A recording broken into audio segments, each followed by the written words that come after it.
noite a todos, a paz de Cristo. Amém. O que Jesus pensa da igreja? O que é a igreja? Qual é a história da igreja? Quando a gente olha para a igreja, a gente entende que a história da igreja ela é uma história que não termina, porque como o pastor Alex falou, essa história ela começa em Jesus e ela só está começando. E quando a gente fala da história da igreja, a gente é incentivado a olhar para esse texto. Eu queria que a gente frisasse aqui as últimas partes lá do versículo 18 de Mateus 16. O texto diz assim: as portas do inferno não prevalecerão contra a igreja. Jesus diz assim, eu edificarei a minha igreja e as portas do inferno não prevalecerão contra ela. Por que é que Jesus disse isso? Quantas igrejas realmente acreditam nessa verdade de Jesus? Você acredita nessa verdade de Jesus? Amém? Quando Jesus está dizendo isso, Ele está dizendo que as portas da morte, como diz o texto, as portas do inferno, elas não têm poder contra a igreja. Parece que a impressão que a gente tem quando a gente olha para esse texto é que a igreja ela é uma coitadinha, né? Muita gente trata a igreja como se fosse uma coitadinha, como se a igreja ela fosse pequenininha, né? E ela está sofrendo algumas pressões, algumas opressões. Quando a gente fala de algumas situações que estão acontecendo, a gente já pensa na igreja, a gente chora e lamenta pela igreja, a gente fala, a igreja vai morrer, a igreja está morrendo, a igreja já não é mais a mesma. O que está acontecendo com a igreja? Só que Jesus está dizendo que a igreja que é edificada por Ele, que é dele, não tem fim a sua história, porque as portas do inferno não prevalecem contra ela. E quando a gente vai olhar para a Bíblia, a gente vai entender o que é a porta. A porta, na verdade, ela não é um negócio usado para batalha, a porta é um negócio usado para defesa. Nos tempos bíblicos, as cidades eram muradas e os portões e as portas eram usadas para proteção, para se proteger daquele inimigo que iria atacá-la.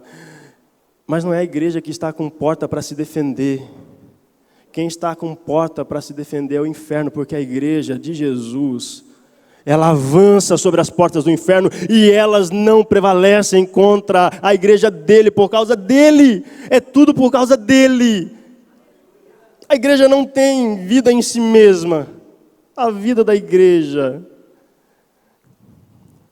vem dele, o dono dela.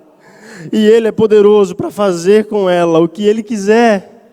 Ele é fiel para completar a sua obra na sua igreja, porque ela é dele. Nem a morte pode contra a igreja, porque Ele venceu a morte. Jesus. As igrejas que estão transformando a sua comunidade, elas não apenas acreditam nessa promessa de Jesus. As igrejas que estão transformando os seus bairros, que estão transformando a sua vizinhança, que estão sendo transformadas constantemente, estão transformando vidas ao seu redor. Elas vivem isso de fato, vivem isso de forma plena. Elas acreditam de verdade, de coração, que de fato a igreja tem um dono, tem um Senhor, e ela prevalece por causa dele contra qualquer inimigo que se levantar, inclusive a morte, o inferno e Satanás. Eles não podem contra a igreja. A gente precisa continuar acreditando nessa verdade, e mais do que acreditar, a gente precisa continuar vivendo essa verdade. A igreja é dele. A igreja não pode ser meramente administrada conforme os meus desígnios. Se eu achar que ela está errada, eu preciso entregar ela para Ele. E a gente faz isso através da oração, com jejum, com consagração, com fé, com devoção. A gente viu aqui, até agora, a gente está conversando sobre todo esse ciclo transformacional. E a nossa proposta, a proposta bíblica, é para que a gente ingresse no ciclo transformacional. A nossa igreja local precisa viver o ciclo transformacional. A nossa igreja local precisa ter uma mentalidade missionária, precisa discernir o seu contexto, precisa abraçar, tendo líderes vibrantes, tendo intencionalidade relacional, precisa ter ênfase na oração, precisa ser uma igreja que ora. Alguns não acreditam mais na igreja. Alguns olham e falam, a igreja não tem jeito mais, ela não vai voltar mais como era antes. Mas se ela é de fato dele, ela pode ser melhor. Vamos entregar ela para ele. Deixar ele cuidar dela. Adore a ele. Viva em comunidade. Tenha o coração na missão do reino de Deus. Tenha esperança. A igreja não pode morrer. A igreja, ela é confirmada pelo Senhor dela e ela vive por causa dele. E se ele está vivo como nós cremos, se ele morreu e ressuscitou no terceiro dia, a igreja prevalecerá. É a palavra dele. Aleluia. Deus ainda não terminou a sua obra. A obra que ele tem para fazer na sua vida, meu irmão e minha irmã, e através da sua vida. Ele só começou. E ele é fiel para completá-la. Você precisa continuar crendo, precisa continuar tendo esperança. A igreja local que você congrega, que você deixou lá hoje, essa igreja tem esperança. Não importa a situação que ela esteja, às vezes ela pode estar passando por momentos difíceis. Abra espaço para o Senhor governá-la. E a esperança dela vai renascer.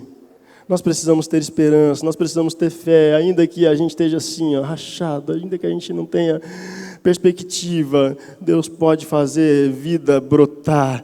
Ainda que você tenha uma igreja que esteja como ossos secos, Deus pode restaurá-la, Deus pode fazer ela de fato voltar a se mexer.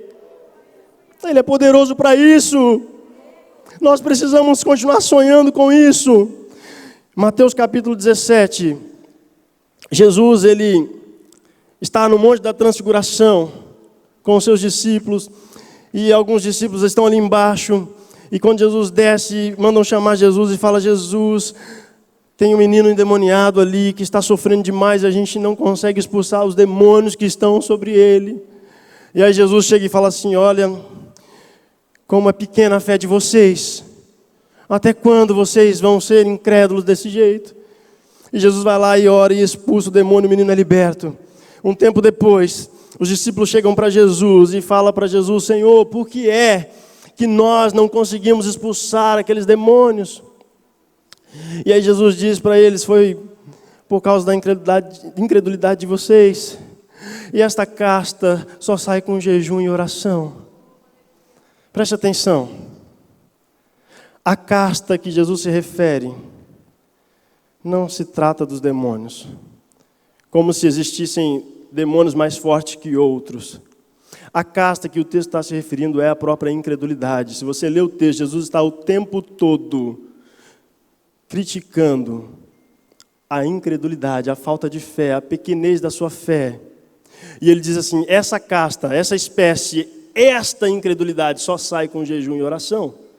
Se nós não orarmos, se nós não jejuarmos, se nós não nos consagrarmos diante do Senhor, nós nos tornaremos incrédulos. E se nos tornarmos incrédulos, Deus deste século vai cegar o nosso entendimento. Nós não vamos conseguir ver a dimensão do dono da igreja e o poder que Ele dá para a sua igreja. Ele deu poder e autoridade para esta igreja pregar o evangelho. E Ele disse, vocês vão sair, e quando vocês pregarem, vocês vão pôr as mãos sobre os enfermos e eles serão curados. Vão pôr as mãos sobre os endemoniados e eles serão libertos. E esses sinais seguirão aos que crerem. Em meu nome vocês falarão novas línguas.